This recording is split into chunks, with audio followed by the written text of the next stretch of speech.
దూరదృష్టి. ఈ మాట నేను తెలుగుదేశంలో చేరిన తర్వాత చెప్పటం.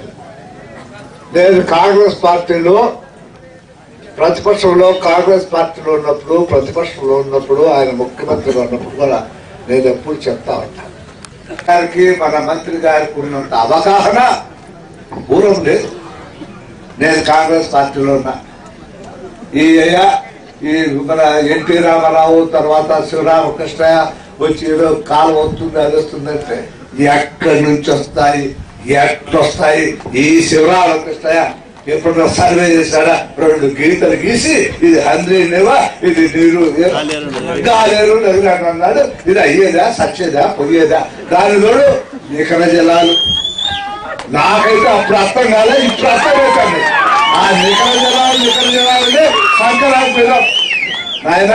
నికర జలాలైనా ఇది ఇదైనా మిగులు జలాలైనా ఏదైనా నల్లగా తెల్లగా లేవు స్వామి.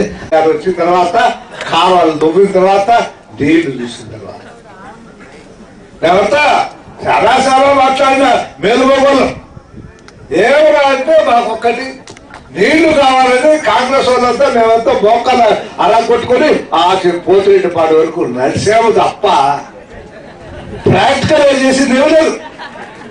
ఇవాళ నికర జలమో మిగులు జలమో మాకు తెలియదు.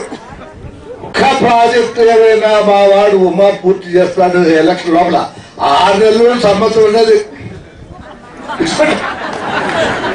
ఖచ్చితంగా రేపు ఎలక్షన్ లోపల మాత్రం నీళ్ళు ఇస్తాడమ్మా. దేశంలో ఏ పార్టీ అయినా కొత్త పార్టీ అనేది వస్తే గన్ షాట్ గా ఆ సమయంలో రావాలా. మళ్ళా వచ్చినటువంటి పరిస్థితి ఈ దేశంలో లేదు. వాడు ఛాన్స్ మిస్ అయ్యాడు. ఎలక్ట్ అవుతూ వచ్చినటువంటి వాడిని ఓటమి అనేది ఎలక్కుండా డైరెక్ట్ గా ఎలక్ట్ అయ్యేటువంటి వాడిని నేను వాడు ముఖ్యమంత్రి అయితే వాడి దగ్గర పోయి నీ దగ్గరకు తెలికేమే ఎక్కడా నేనంత వెలవనప్పుడు కాదు. నాకు బాగా తెలివితేటలు అన్నీ ఉన్నాయండి నాకు. కానీ నేను చెప్తున్నా వినండి, వాడు అవుతాడో పోతాడో నాకు తెలియదు. But that fellow is unfit. వాడు ఈ రాష్ట్రాన్ని ముఖ్యమంత్రి తగలబెడతాడు తప్ప ఈ రాష్ట్రం బాగుపడుతుంది. ఇది సమకాలీన